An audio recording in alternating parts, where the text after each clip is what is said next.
Baik, puji Tuhan, kita sudah bersyukur kepada Tuhan. Saatnya kita akan mendengarkan pesan-pesan Tuhan. Saya akan mengambil dalam Yohanes 15 ayat 1 sampai 8. Yohanes 15 ayat 1 sampai 8. Judul perikop adalah pokok anggur yang benar. Saya akan membacakan terlebih dahulu. Ayat pertama, akulah pokok anggur yang benar dan Bapakulah pengusahanya. Setiap ranting padaku yang tidak berbuah, dipotongnya. Dan setiap ranting yang berbuah dibersihkannya, supaya ia lebih banyak berbuah. Kamu memang sudah bersih karena firman yang telah kukatakan kepadamu. Tinggallah di dalam aku dan aku di dalam kamu. Sama seperti ranting tidak dapat berbuah dari dirinya sendiri, kalau ia tidak tinggal pada pokok anggur. Demikian juga kamu tidak dapat berbuah jikalau kamu tidak tinggal di dalam aku. Akulah pokok anggur dan kamulah ranting-rantingnya. Barang siapa tinggal di dalam aku dan aku di dalam dia, ia berbuah banyak. Sebab di luar aku kamu tidak dapat berbuah apa-apa. Barang siapa tidak tinggal di dalam aku, ia dibuang keluar seperti ranting yang menjadi kering, kemudian dikumpulkan orang dan dicampakkan ke dalam api, lalu dibakar. Jikalau kamu tinggal di dalam aku dan firmanku tinggal di dalam kamu, mintalah apa saja yang kamu kehendaki dan kamu akan menerimanya. Dalam hal inilah Bapakku dipermuliakan, yaitu jikalau kamu berbuah banyak dan dengan demikian kamu adalah muridku. Katakan sama-sama amin. Amin, puji Tuhan. Baik, judul perikop adalah pokok anggur yang benar. Dan di sini kita bisa melihat bahwa Yesus mengumpamakan sebagai pokok anggur yang sejati. Dan kita adalah ranting-rantingnya ya. Kita adalah ranting-rantingnya. Dan di sana Allah adalah sebagai pengusaha. Pengusaha tukang kebun ya, pengusaha tukang kebun yang tentunya berusaha untuk memelihara ranting-ranting itu supaya dapat berbuah banyak ya. Dan seorang pengusaha tentunya rindu ingin untuk ladangnya, pohon-pohon anggur itu tentunya ingin berbuah banyak ya, menghasilkan panen yang berhasil. Dan demikian juga dengan Allah Bapa kita di surga ya, tentunya rindu agar kita ini hidup berbuah ya. Dikatakan di situ adalah sebaliknya kalau kita tidak menghasilkan buah ya, pasti Allah tidak senang ya, karena Allah sekali lagi tujuannya adalah supaya hidup kita berbuah banyak ya. Dikatakan di situ, jikalau kamu tinggal di dalam pokok anggur, yaitu Yesus, dikatakan kita pasti dapat berbuah banyak ya, berbuah banyak. Tinggal di situ berbicara bukan hanya sekedar tinggal secara pasif dan tidak menghasilkan apa-apa, tetapi lebih kepada tinggal melekat, seperti ibaratnya kita tuh connect dengan sang sumber kehidupan ya. Kalau kita connect dengan sang sumber kehidupan, tentunya kita itu akan merasakan aliran-aliran ya, kuasanya, getaran-getaran ya, sehingga kita pasti tinggal di dalam hadirat Tuhan dan hidup kita pasti dapat berbuah banyak ya. Sebaliknya kalau kita tidak tinggal di dalam pokok anggur itu, kita tidak nempel, kita tidak bergaul erat dengan Yesus yang adalah pokok anggur itu, alias kita itu sebagai ranting terputus, patah ya, tidak terkonek ya, sehingga kita tidak mungkin dapat berbuah ya. Kita tidak mungkin mendapatkan nutrisi-nutrisi kehidupan, sehingga kita tidak mungkin menghasilkan buah ya. Dalam Yohanes pun dikatakan bahwa akulah jalan kebenaran dan hidup, ya. Akulah jalan kebenaran dan hidup, ya. Jadi Yesuslah sumber hidup itu. Jadi kalau kita tidak nempel pada Yesus, sang sumber kehidupan, ya, tentunya kita tidak dapat mendapatkan sumber-sumber berkat itu. Bahkan kita terputus dengan sang sumber kehidupan itu. Bayangkan bahwa kita hidupnya jadi tidak berguna gitu ya. Kita tidak akan mengalami suatu kehidupan. Kehidupan ini berbicara tentunya yang utama adalah kehidupan rohani. Kerohanian kita tidak mungkin hidup gitu ya. Dan di situ dikatakan bahkan kalau kita mati, itu kita akan dipotong dan dicampakkan ke dalam api neraka gitu ya.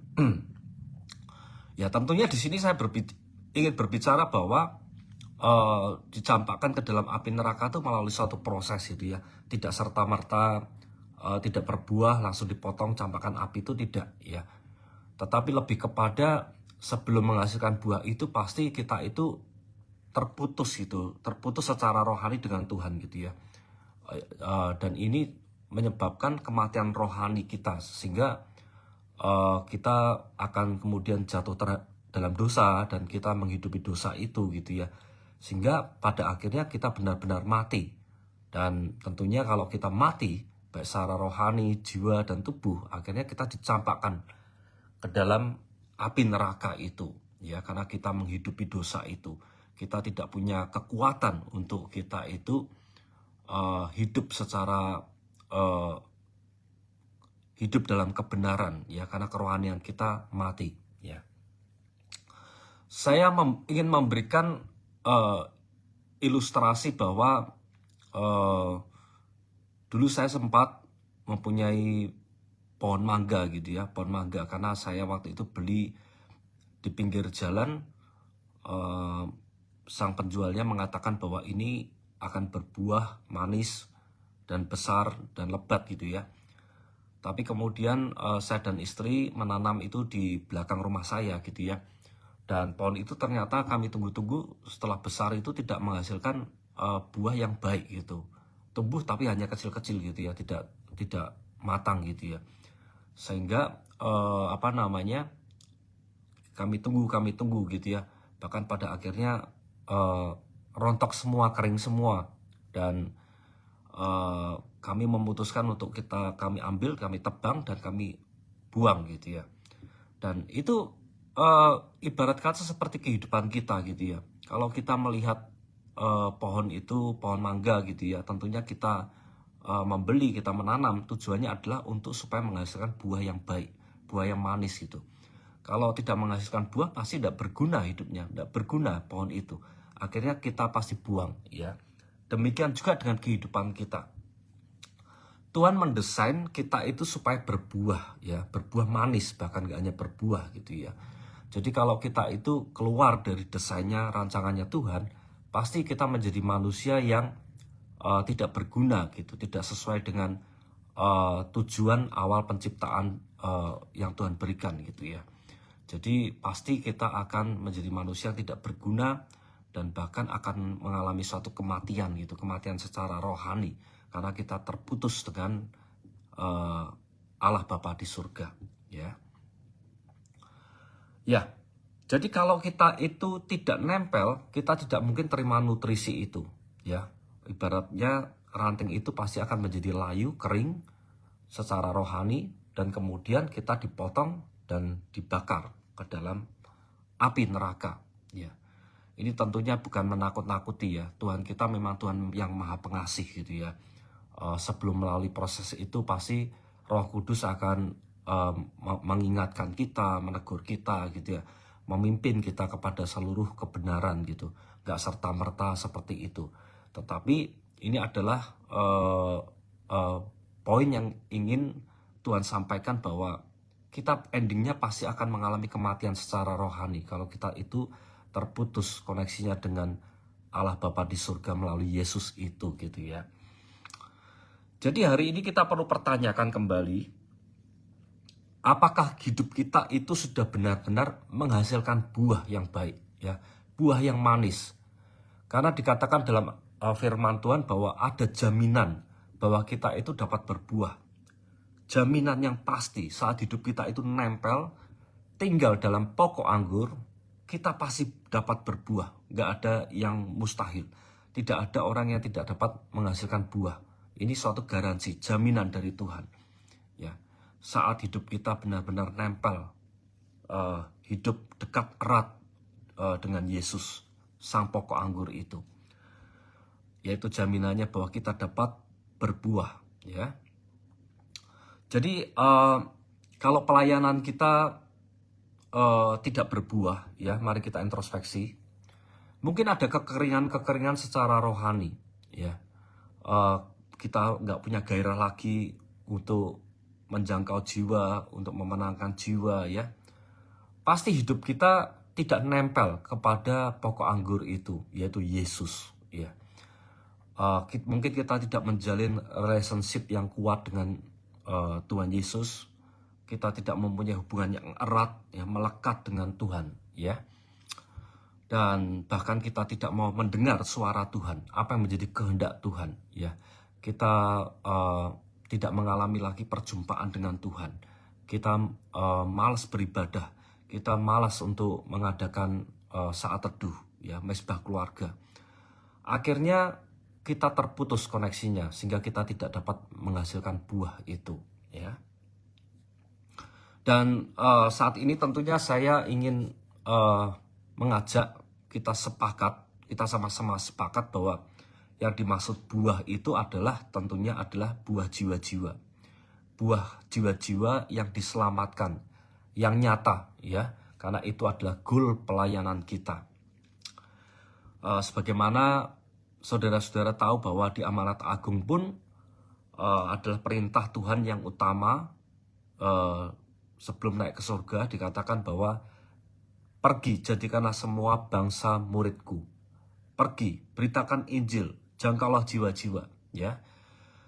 Ini proyek keselamatan jiwa adalah goal yang utama pelayanan kita. Dan ini adalah tujuan kita untuk menghasilkan buah tentunya. Buah keselamatan jiwa-jiwa itu yang Tuhan harapkan, ya. Bukan sekedar pelayanan demi pelayanan, kesibukan, ya. Tapi kita tidak mempunyai arah tujuan untuk membawa dampak kepada keselamatan. Jadi sekali lagi, barang siapa mengaku murid Yesus, tentunya kita sepakat bahwa goal berbuah, tujuan berbuah adalah membawa dampak keselamatan jiwa itu, ya. Menjadikan orang murid Yesus, percaya kepada Yesus sebagai Tuhan dan Juru Selamat, ya.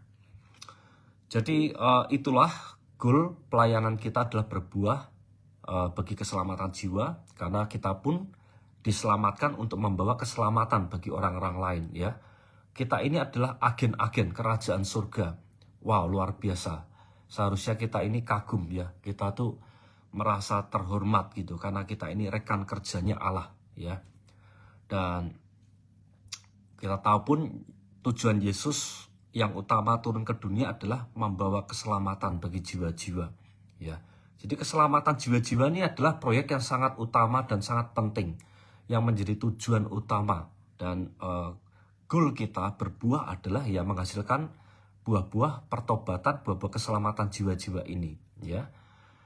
Jadi bagaimanakah pelayanan kita? Kita coba introspeksi, kita merenung apakah sudah membawa dampak pada keselamatan jiwa-jiwa. Karena kita seringkali melupakan akan hal ini dengan kesibukan yang ada. Dan tentunya ini adalah sebagai warning bagi kita, bahwa kita melihat tanda-tanda zaman, ya, perang Israel sudah nyata, bahwa kita berada di babak akhir dari akhir zaman, ya. Jadi waktunya sudah tidak lama lagi. Mari kita hidup berbuah, kita rebut jiwa, satu jiwa sangat berharga di hadapan Tuhan. Sekali lagi, hidup kita mau kita bawa untuk menghasilkan buah-buah keselamatan, buah jiwa-jiwa yang nyata. Dan ini merupakan satu tanggung jawab bagi kita. Tanggung jawab, bukan merupakan opsi lagi, pilihan lagi. Berbuah adalah satu tanggung jawab, satu tugas bagi kita semua gereja Tuhan, ya.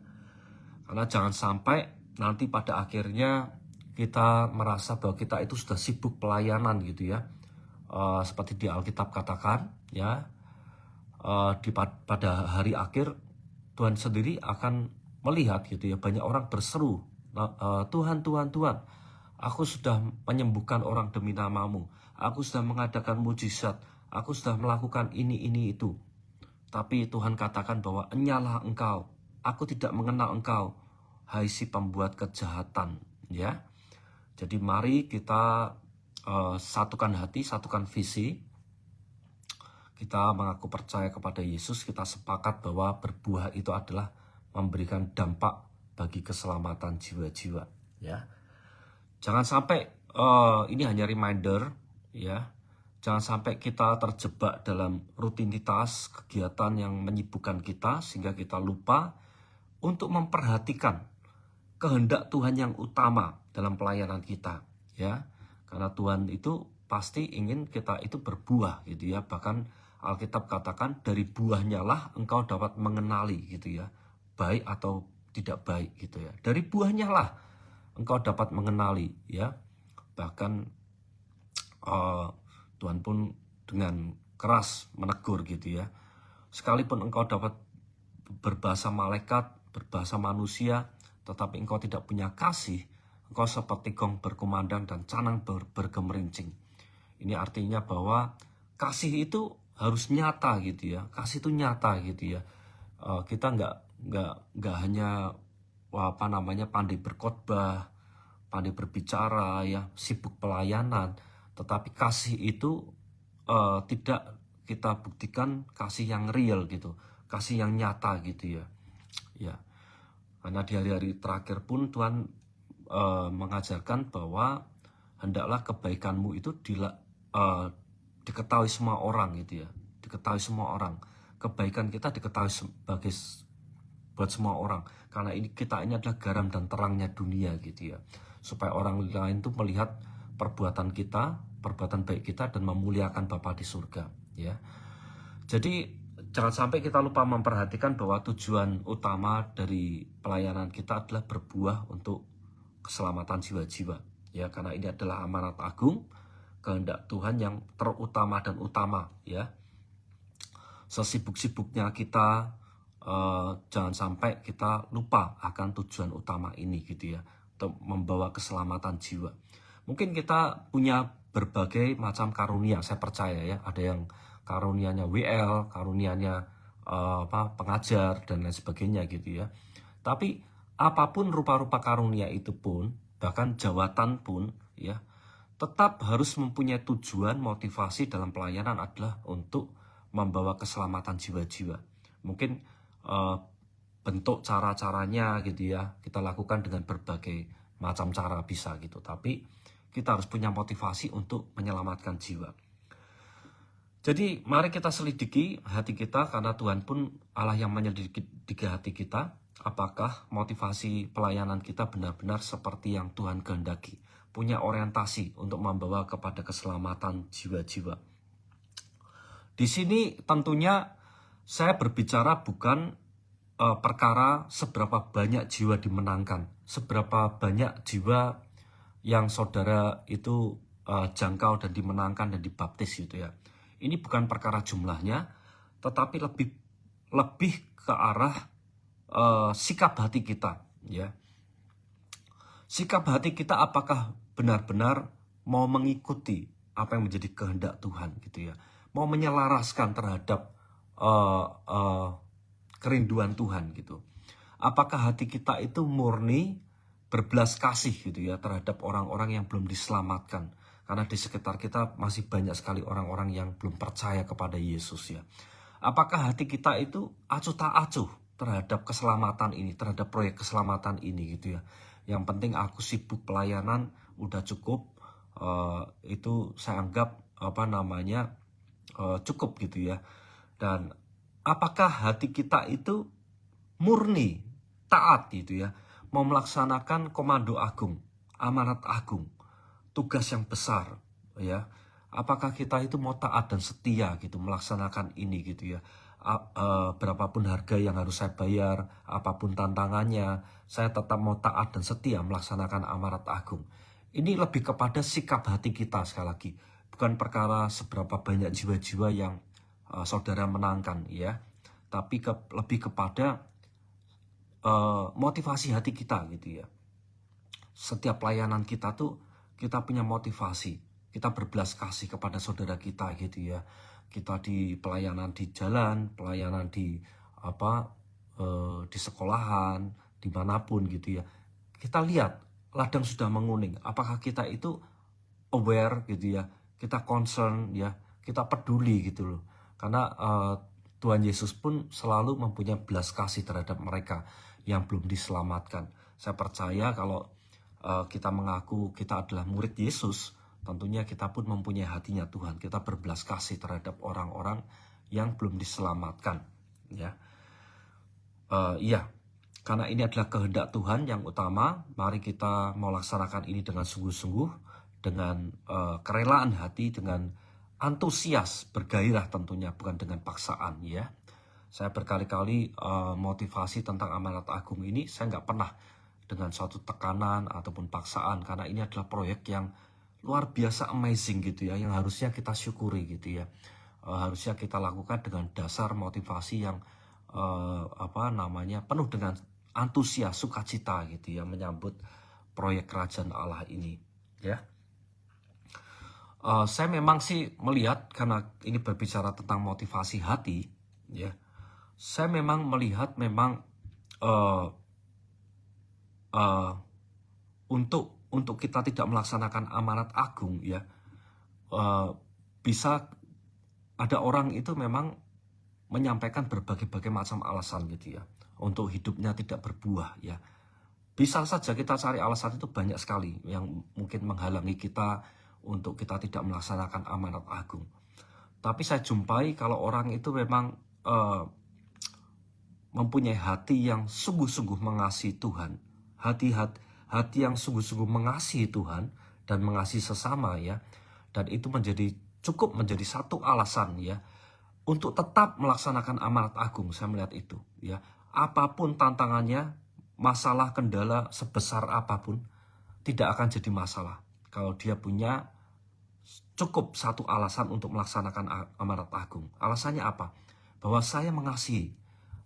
Saya nggak hanya mengatakan mengasihi di mulut saya, tapi saya memang benar-benar sungguh mengasihi di dalam hati saya. Itu akan menjadi murid Yesus yang militan gitu ya, yang on fire gitu selalu gitu ya. Kita bisa melihat Rasul Paulus ya, murid-murid Yesus gitu ya, sangat militan saat dia benar-benar mau melaksanakan, karena dia mengasihi Tuhan Yesus ya. Dan tentunya kita nggak sendirian gitu ya, karena ada Roh Kudus yang menjadi sumber daya kita yang utama dalam melaksanakan proyek amanat agung ini gitu. Roh Kudus itu segala-galanya, kekuatan kita gitu ya, sehingga kita nggak perlu risaukan, khawatirkan, takutkan apalagi gitu ya. Yang penting kita mengasihi Tuhan gitu ya. Buktikan kalau kita mengasihi Tuhan, hidup kita harus mau berbuah gitu ya. Tapi nggak bisa kita katakan kita mengasihi, kita mengatakan saya mengasihi, tapi menjumpai tantangan sedikit aja langsung mundur gitu ya, mundur dari melaksanakan apa yang Tuhan perintahkan gitu ya. Itu namanya hanya mengasihi di mulut gitu. Itu nggak terbukti bahwa mengasihi di dalam hati kita gitu ya. Tapi orang yang mengatakan mengasihi, dia percaya bahwa saya mau melaksanakan kok apa yang Tuhan perintahkan, saya mau taat setia saja, pasti ada Roh Kudus yang akan menyertai. Dan ini adalah janji Tuhan, penyertaan Tuhan itu sampai akhir zaman ya. Bukan karena kekuatan kita, karena Roh Kudus itu. Jadi mari kita buktikan bahwa kita menjadi murid Yesus yang benar-benar mengasihi, sehingga kita tidak ada alasan lagi untuk tidak melaksanakan amanat agung ini ya. Pemberitaan Injil ini adalah sangat penting sekali dan menjadi hal yang utama dalam pelayanan kita ya. Dan seringkali, dan bukan seringkali tapi selalu ya, selalu setiap kali saya pelayanan itu saya punya orientasi ya, saya nggak sempurna ya, saya manusia biasa, tapi saya punya gairah yang luar biasa gitu menurut saya untuk memberitakan Injil ya. Di setiap kesempatan saya mempunyai ada kesempatan untuk memberitakan Injil, saya pasti bagikan. Dan setiap kali saya berangkat dengan tim itu pun saya tidak hanya sekedar bagi-bagi nasi gitu ya, nasi bungkus gitu ya. Kami selalu punya tujuan untuk sampaikan kabar keselamatan, berita pengampunan dosa, berita kehidupan kekal bagi mereka gitu ya. Karena itu adalah, saya ngerti bahwa itu goal pelayanan kita sebagai orang percaya, amanat agung ya. Dan saya kalau belum memberitakan Injil, serasa bahkan seperti kayak pulang dengan tangan hampa gitu ya. Jadi serasa nggak berbobot gitu pelayanan saya gitu ya. Jadi saya ingin memotivasi, saya ingin membagi saksian bahwa yang saya lakukan ternyata selama ini pun berjalan dengan baik, nggak ada masalah gitu ya. Yang penting Injil sudah saya sampaikan. Resikonya paling apa? Resikonya paling ditolak ya. Kami sempat mengalami penolakan gitu ya. Penolakan ya sudah, kalau memang dia nggak mau terima Injil, sudah nggak apa-apa, kebaskan kaki, kita tinggalkan gitu ya, dan kita doakan aja ya. Yang penting kita nggak sia-sia dengan melakukan itu. Jadi sekali lagi Injil harus diberitakan. Kita pertajam goal pelayanan kita karena waktunya sudah dekat, semakin dekat ya. Dan itu merupakan juga harta kita di surga. Ya, iman, pengharapan, kasih yang kita bawa adalah kasih. Kasih apa? Kasih yang Tuhan Yesus kehendaki, yaitu kasih yang membawa keselamatan gitu ya. Buktikan kalau kita memang mengasihi Tuhan dan sesama, kita buktikan bahwa kita pun rindu untuk menyelamatkan orang-orang di sekitar kita ya. Mari kita sama-sama berbenah. Selalu saya katakan bahwa kita itu bersyukur kalau kita masih diingatkan oleh firman Tuhan ya. Hari ini kita diingatkan kembali bahwa kita dalam setiap aspek, dalam setiap waktu kita mau punya orientasi untuk membawa keselamatan bagi orang lain ya, karena waktunya sudah semakin dekat. Nah, bagaimana supaya hidup kita dapat berbuah dengan maksimal ya? Bagaimana supaya hidup kita dapat berbuah dengan maksimal? Dikatakan ayat 5, akulah pokok anggur, kamulah ranting-rantingnya. Barang siapa tinggal di dalam aku dan aku dalam dia, ia berbuah banyak. Sebab di luar aku, kamu tidak dapat berbuat apa-apa. Ya, jadi kuncinya simple, sederhana. Kita tinggal melekat di dalam Yesus. Dikatakan sebab di luar Yesus, di luar aku, tidak dapat berbuat apa-apa. Bukan hanya tidak dapat berbuah, tetapi tidak dapat berbuat apa-apa. Alias kalau kita tidak tinggal di dalam Yesus, hidup kita tidak berkenan ya. Kita akan mengalami sekali lagi kematian rohani ya. Kita nggak mungkin. Kita itu diciptakan Tuhan, hidup tanpa Tuhan ya, di luar Tuhan, tidak melekat kepada Tuhan. Itu nggak mungkin saudara ya. Kita dapat survive. Ya mungkin kita dapat hidup ya, seperti orang fasik itu dapat hidup gitu ya. Mereka mungkin dapat sukses secara bisnis, secara dunia gitu ya. Tetapi mereka itu hanya hidup mengandalkan diri sendiri. Mereka hidup tanpa tanpa kehidupan rohani, karena kerohanian mereka terputus dengan Tuhan gitu ya. Dan endingnya kita tahu bahwa itu akan sia-sia, akan binasa gitu ya. Ya, jadi kuncinya adalah kita mau hidup dekat. Kita hidup nggak hanya dekat tetapi melekat ya, nempel. Ibarat ranting itu kita nancap ya, nancap dengan pokok anggur ya, kepada sang pokok anggur yaitu Yesus. Sehingga kita akan mendapatkan nutrisi-nutrisi dari pokok itu, dari akar merambat ke batang, ke akar, ke ranting-ranting ya. Sehingga hidup kita pasti menghasilkan buah. Karena kita menerima urapan daripada kuasa Tuhan ya. Kita hidup tinggal dalam hadirat Tuhan ya. Dan sebaliknya kalau kita hidup di luar Tuhan Yesus, pasti kita tidak akan mendapatkan nutrisi itu. Kita tidak akan dapat berbuah dengan maksimal. Jadi tentunya tadi dikatakan sebab di luar aku kamu tidak dapat berbuat apa-apa ya. Ini sangat menjadi warning bagi kita semuanya. Ya, kita tidak akan bisa dapat berbuat apa-apa. Tapi dalam Yesus kita dapat menghasilkan buah. karena kuasa yang diberikan itu, karena urapan itu, ya, bukan karena kuat gagah kita, tetapi karena ada Yesus di dalam diri kita, sehingga kita bisa hidup berguna, menghasilkan buah, berdampak bagi keselamatan. Jadi mari kita tinggal melekat, ya, kita tinggal melekat di dalam Yesus. Jangan pernah berhenti untuk kita merenung, berintrospeksi, ya. Kita introspeksi terus. Apakah hari-hari ini kita kehilangan gairah untuk memberitakan Injil? Ya, apakah kita tidak lagi mempunyai kerinduan untuk menyelamatkan jiwa-jiwa? Ya, itu kita perlu pertanyakan. Ya, apakah kita kehilangan gairah itu, motivasi untuk menyelamatkan jiwa? Ya, dan ini perlu kita pertanyakan, penting, ya, karena apakah kita itu menjadikan Yesus itu satu-satunya gitu ya, pokok anggur dalam hidup kita, ya. Karena seringkali mungkin kita bisa melihat seringkali mungkin orang bukan menjadikan Yesus itu sebagai pokok anggur, tetapi inginnya manusia itu menjadikan dianya pokok anggur gitu ya. Yesus itu bahkan ingin dijadikan ranting-rantingnya gitu ya. Ya. Jadi seperti apa ini? Misalkan hidupnya itu tidak benar-benar mengandalkan Yesus ya. Hidupnya tidak benar-benar melekat kepada Yesus, tidak mau mendengar suara Tuhan, tidak mau menjadikan Yesus itu sebagai center yang utama gitu ya.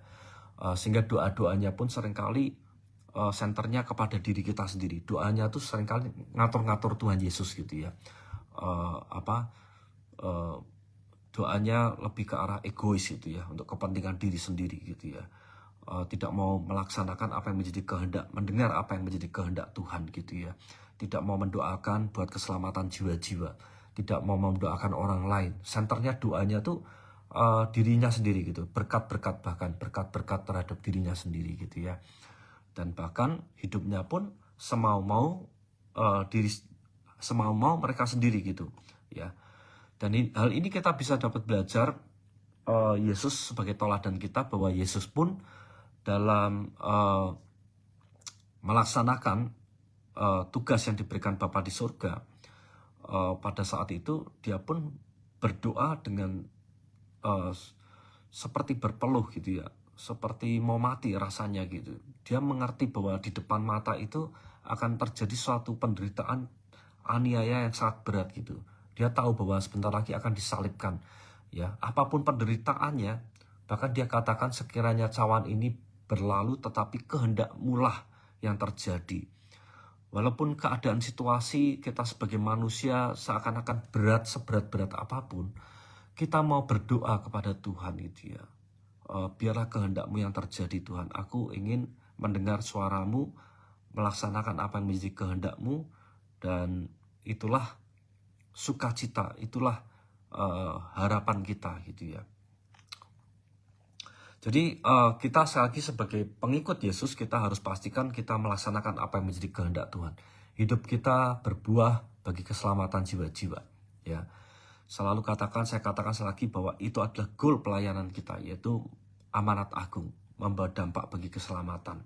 Ya, kalau saya katakan hari ini mungkin ingatkan dengan tegas, karena supaya suatu saat kita jangan menyesal gitu ya.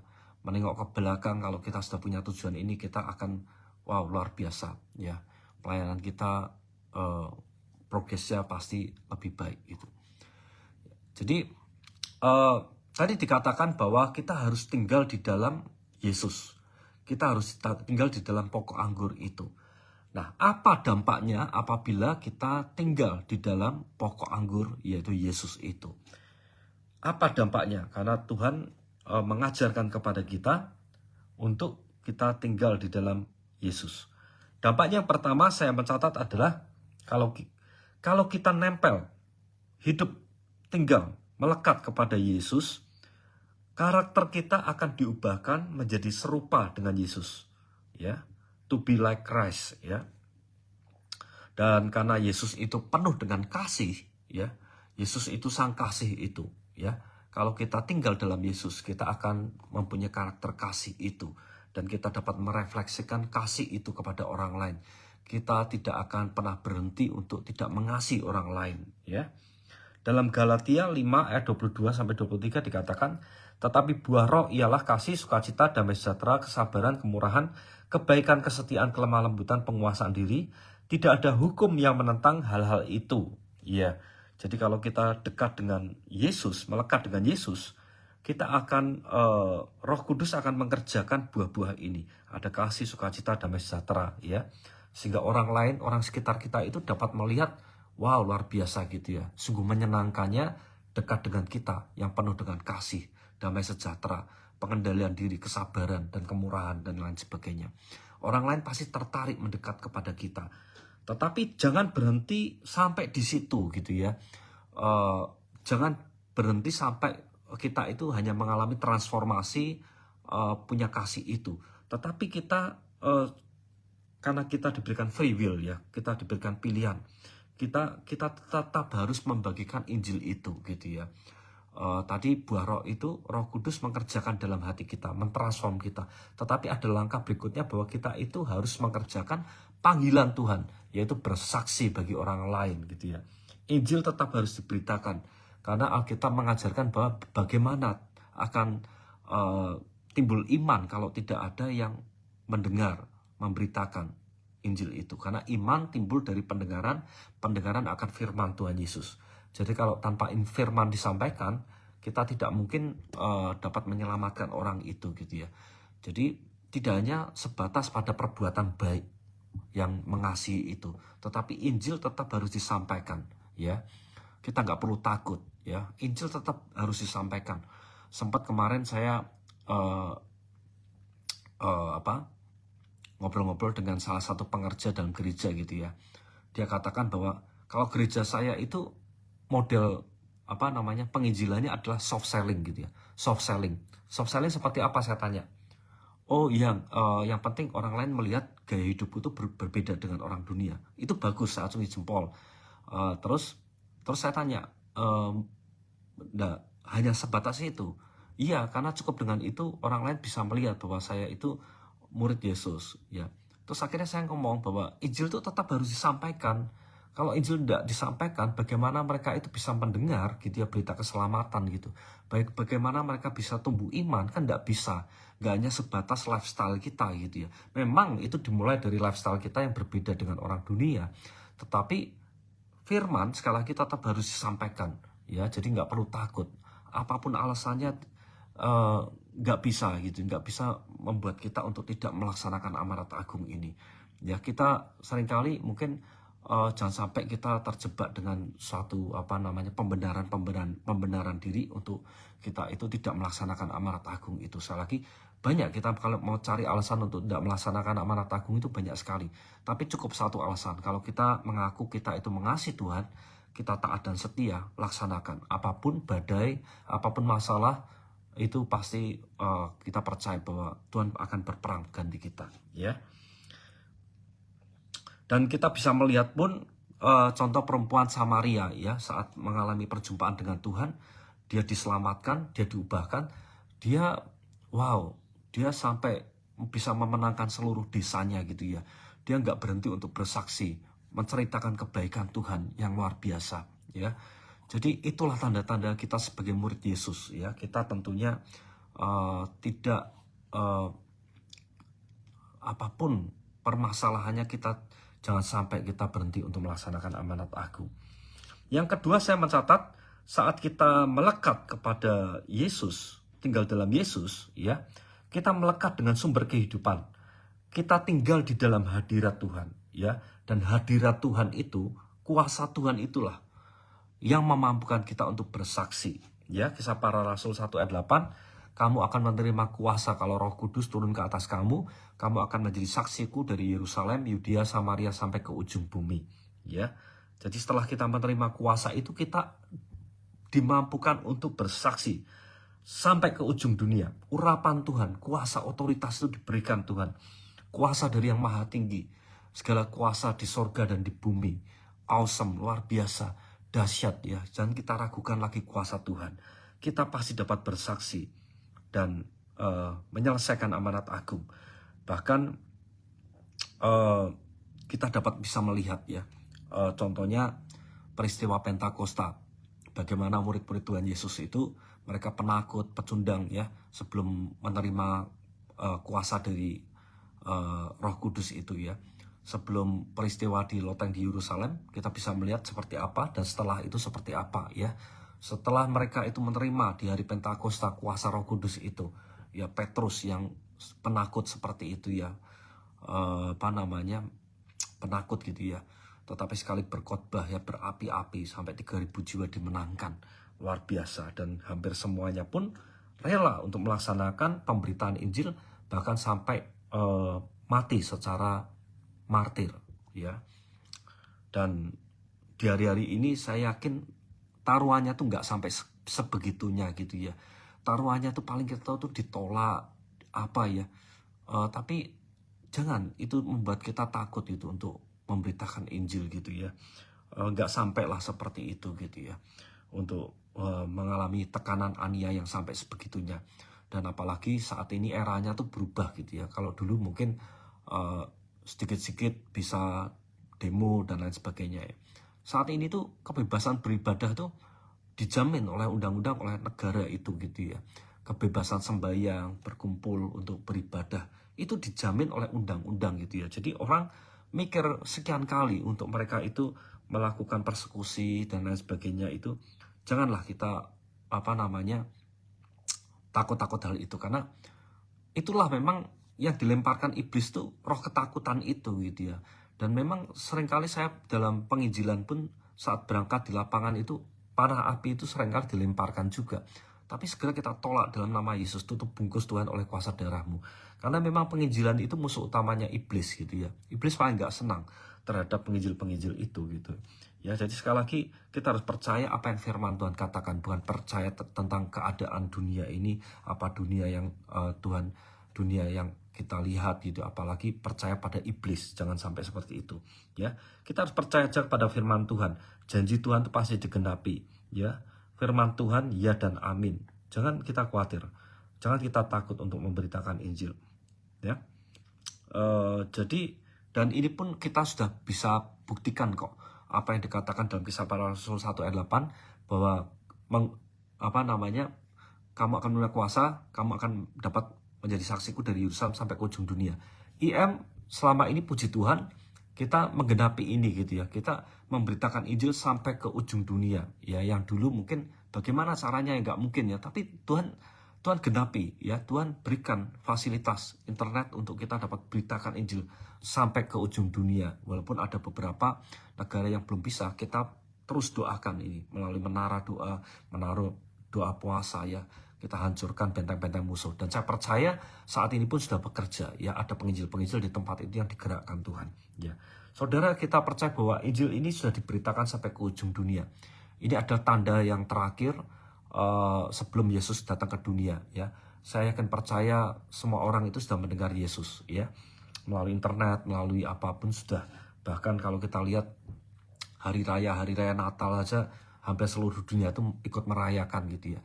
Jadi waktunya itu sudah benar-benar sangat dekat. Kalau saya yakin percaya ya, kita pun sepakat bahwa sudah sangat dekat, sudah di ambang pintu. Selamatkan jiwa. Satu jiwa itu berharga di hadapan Tuhan ya. Dan terakhir saya ingin memberikan solusi kalau kita ada tantangan masalah dalam memberitakan Injil ya. Kita bisa melihat dalam ayat 7.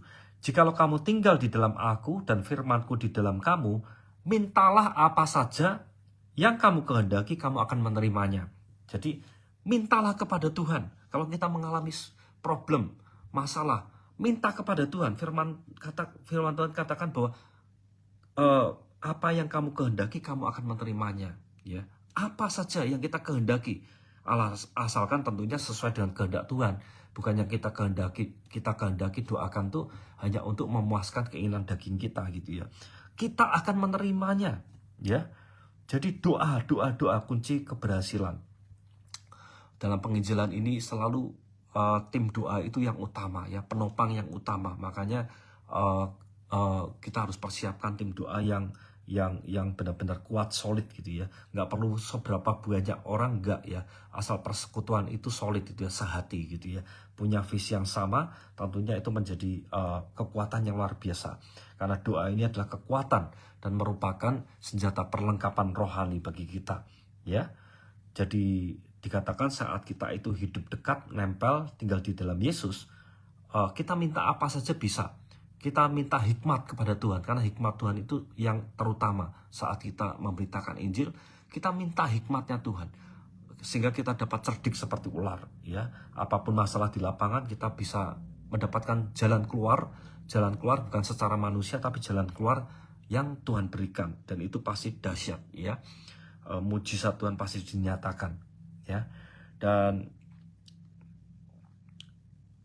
terakhir, inilah yang menjadi tujuan utama kita berbuah, yaitu dikatakan dalam hal inilah Bapakku dipermuliakan, yaitu jika kamu berbuah banyak, dan dengan demikian kamu adalah murid-muridku ya.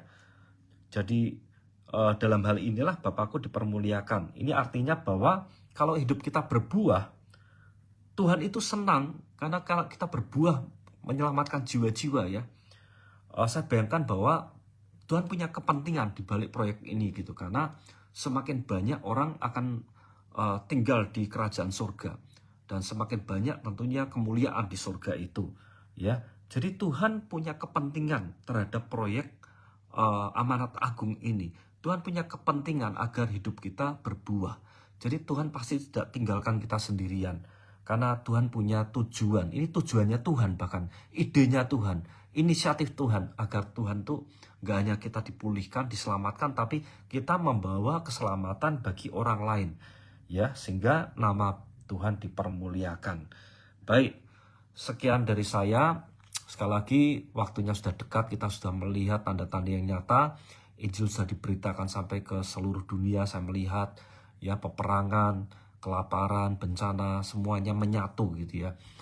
Saya pernah kemarin katakan dengan teman saya ya, bahwa mungkin pandemi itu dulu pernah terjadi ya, perang pernah terjadi, beberapa tanda itu pernah terjadi, tapi lihat, tanda-tanda ini semua ngumpul menjadi satu, dan tanda-tanda ini terjadi setelah kemerdekaan Israel 1948 ya. Karena Alkitab katakan, lihat, apabila pohon ara itu sudah mulai bertunas, maka kesudahannya sudah dekat ya. Pohon ara berbicara pastinya bangsa Israel bertunas, merdeka ya. Jadi setelah kemerdekaan bangsa Israel tuh, dan puncaknya tahun 2020-an ini ya, 2020-an, terjadi satu tanda yang mengumpul menjadi satu. Peperangan, kelaparan, bencana pun frekuensinya hampir tiap bulan saya melihat ada di mana semuanya, Amerika, Afrika dan lain sebagainya ya. Kemarin bahkan di Arab pun terjadi bencana luar biasa yang nggak hanya banjir gitu, ada belalang-belalang gitu ya. Itu ngumpul menjadi satu, dan ini saya yakin percaya kita harus serius ya. Melihat tanda-tanda ini, kita mau bergerak lebih cepat lagi, lebih maksimal lagi, bekerja dengan lebih excellent lagi, dengan sungguh-sungguh untuk berbuah ya, menyelesaikan amanat agung ini ya. Puji Tuhan, saya percaya kita semuanya diberkati oleh firman Tuhan. Saatnya kita akan menaikkan pokok-pokok doa kita. Mari kita satukan hati dalam doa. Kami bersyukur buat setiap firman yang kami dengar Tuhan. Firman ini tidak akan kembali dengan sia-sia. Firman ini akan berhasil atas segala sesuatu yang Kau perintahkan. Kami siap Tuhan untuk terus Tuhan Kau utus kemanapun kami pergi. Kami siap untuk memberitakan firman. Berikan roh keberanian Tuhan. Kami percaya roh yang ada dalam diri kami lebih besar daripada dunia ini. Berikan kami kerelaan, hati yang mengasihi Engkau, hati yang mengasihi jiwa-jiwa di sekitar kami Tuhan. Hati yang sungguh-sungguh seturut dengan kehendak-Mu Tuhan. Hati yang tulus dan murni di hadapan-Mu Tuhan, untuk kami semakin hidup disempurnakan, serupa dan segambar dengan Engkau. Terima kasih Tuhan Yesus.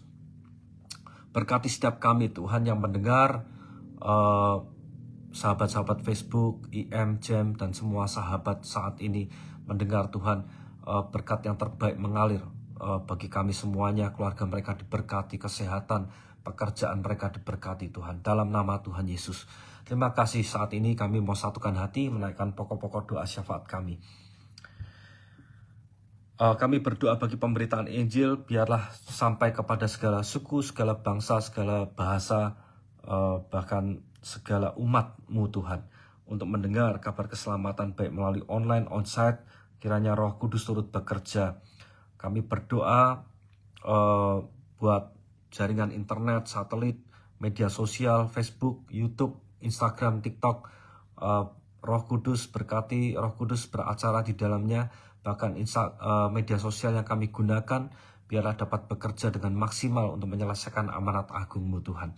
Berkati setiap pendengar, pemirsa, agar mereka dijamah hatinya, mereka merasakan damai sejahtera, agar mereka bertobat dan kembali ke jalan yang benar dan menerima Yesus sebagai Tuhan dan Juru Selamat. Kami ikat saat ini juga Tuhan siasat-siasat musuh, benteng-benteng yang dibangun oleh musuh, baik di negara-negara Iran, Syria, Korea Utara, Kuba, Rusia, Cina, Sudan, negara-negara Timur Tengah, negara-negara komunis, negara ateis. Kami patahkan, hancurkan benteng-benteng musuh Tuhan. Kami lepaskan berkat mengalir bagi mereka agar terjadi kegerakan rohani, keselamatan bagi jiwa-jiwa. Tuhan, kami rindu, Tuhan, turunkan Tuhan hujan keselamatan, hujan pertobatan, hujan pemulihan, agar terjadi kegerakan rohani secara besar-besaran di belahan ujung dunia Tuhan. Agar setiap lutut bertelut, setiap lidah mengaku bahwa Yesus adalah Raja bagi kami. Dan seluruh umat manusia diselamatkan. Ini adalah hati-Mu Tuhan. Ampunilah segala pelanggaran yang terjadi, dosa-dosa, rupa-rupa dosa Tuhan. Basuh oleh kuasa darah-Mu dunia ini Tuhan, jiwa-jiwa. Bahkan Engkau menghapus segala kutuk, segala karma. Dan kami berdoa bagi pemulihan gereja Tuhan, kesempurnaan gereja Tuhan. Kami percaya Tuhan Engkau menyempurnakan kami Tuhan, sehingga kami kedapatan tidak bercacat, tidak bercela di hari kedatangan-Mu kelak Tuhan. Kami mempersiapkan jubah kekudusan. Kami terus Tuhan dimurnikan hati kami, motivasi kami, panggilan kami, agar kami bergerak Tuhan untuk melaksanakan kehendak-Mu. Karena bagiku hidup adalah Kristus dan mati adalah keuntungan. Dan kami berdoa bagi kesejahteraan kota, dari Sabang sampai Merauke, bahkan di seluruh dunia, kota-kota miskin, kota-kota terpencil. Kami lepaskan ada damai sejahtera, ada kesejahteraan, ada keamanan, keadilan bagi kota-kota ini. Terutama janda-janda miskin, fakir miskin, orang terlantar, orang sakit, orang gila, orang lumpuh, orang cacat, orang berkekurangan, berkelemahan, kehilangan pengharapan. Kasih karunia-Mu ada bagi mereka. Berkat jasmani dan rohani Engkau cukupkan. Bahkan Engkau menyediakan menurut kekayaan dan kemuliaan dalam Kristus Yesus. Kami berdoa bagi pemulihan bangsa Israel. Lembutkan hati mereka agar mereka tidak tegar tengkuk, dan mereka boleh percaya menerima Yesus sebagai Tuhan dan Juru Selamat bagi kehidupan mereka. Kami lepaskan berkat bagi bangsa Israel. Kami berdoa bagi persekusi yang marak terjadi, kiranya Engkau memberikan kekuatan iman bagi hamba-hamba Tuhan, pendeta-pendeta, jemaat Tuhan yang mengalami persekusi. Kami percaya Tuhan semakin ditekan, kami semakin justru akan mendapatkan kekuatan yang baru. Dan kami semakin all out sungguh-sungguh Tuhan, untuk kami mau melaksanakan panggilan Tuhan. Kami berdoa bagi pemulihan segala sesuatu, keluarga-keluarga gereja Tuhan dipulihkan, segala keterikatan terhadap berhala-berhala, baik itu berhala modern, baik keterikatan terhadap alkohol, narkoba, judi, persinahan, okultisme, dan roh agamawi bahkan, dan LGBT transgender. Pemulihan terhadap keluarga-keluarga Tuhan, kiranya Engkau memulihkan Tuhan. Roh Kudus beracara memulihkan segala sesuatu. Dan kasih karunia-Mu melimpah bagi kami semuanya. Kami berdoa bagi pelayanan Infinity Ministry dan Jubilee Ministry. Kiranya dapat semakin berdampak dan menyelesaikan pekerjaan-Mu Tuhan. Menyelesaikan apa yang menjadi agenda-Mu. ini aku, utuslah aku Tuhan. Kami available, kami siap sedia Tuhan untuk menyelesaikan, menuntaskan pekerjaan-Mu dengan seksama, dengan teliti, dengan sungguh-sungguh, dengan maksimal Tuhan. Kami mau sungguh-sungguh Tuhan, pakai kami Tuhan, kami siap sedia Tuhan. Kami percaya Engkau melihat kesungguhan hati kami, bahwa kami ingin Tuhan, rindu Kau pakai untuk menjadi alat, untuk menyelesaikan pekerjaan Tuhan. Dan terutama agendamu Tuhan, biarlah kami dapat menyelesaikan, dan Roh Kudus sendiri akan menyertai kami. Terima kasih Tuhan. Kami berdoa juga bagi pemuritan, program-program pemuritan SA dalam Infinity Ministry. Biarlah berikan kesatuan hati bagi setiap pengurus, guru-guru, bahkan murid-murid, agar kami bergerak untuk menyelesaikan amanat agung ini Tuhan. Persiapkan kami untuk menjadi hamba-hamba Tuhan, perlengkapi kami, agar kami siap untuk melaksanakan amanat agung-Mu Tuhan. Bahkan Engkau mengirimkan jiwa-jiwa untuk kami muridkan, datang ke setiap SA, Sekolah Alkitab, dalam nama Tuhan Yesus. Dan yang kami bersyukur buat kesempatan untuk melaksanakan tugas-tugas panggilan kami. Saat ini kami memohon Tuhan, berdoa, kami merindukan kedatangan-Mu yang kedua kali menjemput kami gereja-Mu Tuhan. Sungguh indah, sungguh mulia Tuhan hari itu Tuhan. Kami merindukan Tuhan. Maranatha, Maranatha, datanglah Tuhan Yesus. Datanglah menjemput kami Tuhan. Kami rindu Tuhan. Kami terus Tuhan mempersiapkan diri kami Tuhan. Kami memakai jubah yang berkilau-kilau, jubah kekudusan kami Tuhan.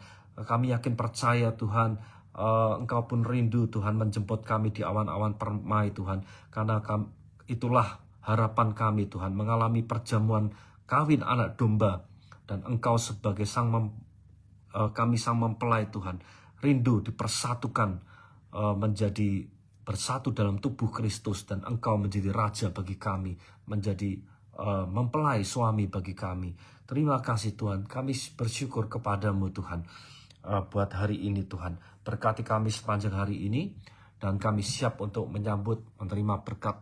Mari saudara dikasih Tuhan, kita angkat kedua belah tangan kita, serta menerima berkat yang terbaik, yang terindah, yang terbesar, yang kiranya datang dari Allah Bapa.